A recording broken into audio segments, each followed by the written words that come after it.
My first topic I'm going to talk about is found on page 80. It is on restricting the number of main points. This means not having too many topics in your speech.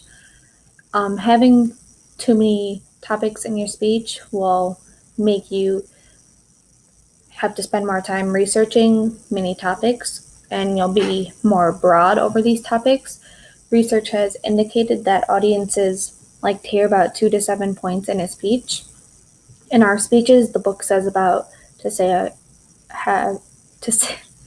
have about 2 to 5. This jumped out at me because if you have too many topics, your speech may be going in too many different directions, and your audience may not be able to just pinpoint what your exact reasoning of your speech was. Sometimes fewer is better. When writing with fewer topics, you can expand on just 2 topics, maybe 3. Too many topics, like I said, you can have just a broad overview. Sometimes that's a good thing if that's what you want, depending on what you are speaking about.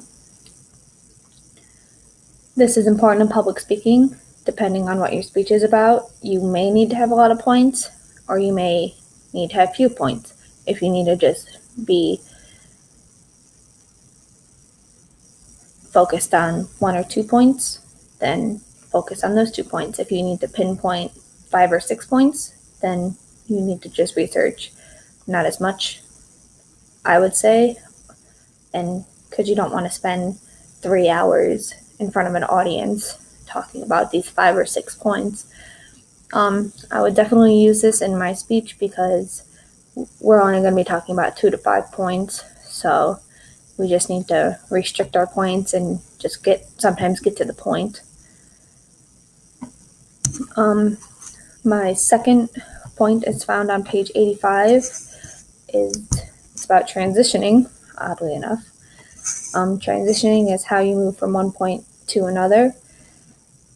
This jumped out at me because in anything, transitions are important.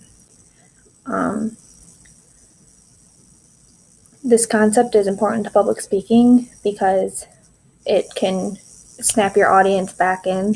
If you are moving on to one point for some reason, if they found your one topic not interesting, they'll get back in and maybe be intrigued by your next point. So this is very important to public speaking. So obviously we have to use transitions, so kind of saying that I will use this is pointless a little bit.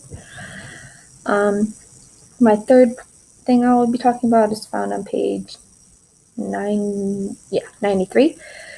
Arranging your points in the categorical pattern when each of the main points is a subtopic or category of the speech topic. This jumped out at me because it is always important to organize your speech. I mean, if you're writing a speech about somebody or let's say a country, you would want to talk about the beginning of the country from start to end. You would talk about the birth or the start of the country to now, and how it started, and then the life of the person or the life of the country, and if the country is still around, or the death of the country. So I obviously will be using this in my speeches, and this is important to public speaking because you want to be able to make sense of your speech to your audience.